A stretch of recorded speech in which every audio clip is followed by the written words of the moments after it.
ঢাকা সহ দেশের বিভিন্ন জায়গায় মানি এক্সচেঞ্জ প্রতিষ্ঠানে ছিনতাই ও ডাকাতির ঘটনায় উদ্বেগ প্রকাশ করেছেন money changer association of Bangladesh.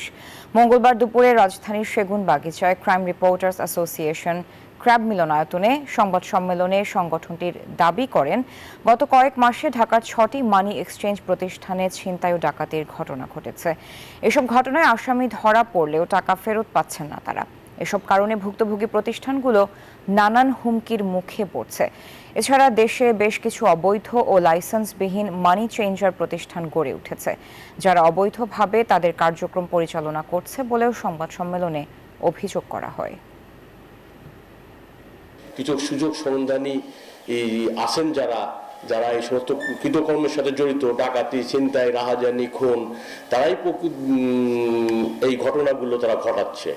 এবং এটা দিনে দুপুরে, কোনোটা সন্ধ্যার পর কোনোটা দিনে দুপুরে শত শত পাবলিকের সামনে জনবহুল এলাকায় হচ্ছে। কিন্তু আইন শৃঙ্খলা পরিস্থিতির সক্রিয় ভূমিকা না থাকায় ঘটনাগুলো ঘটছে।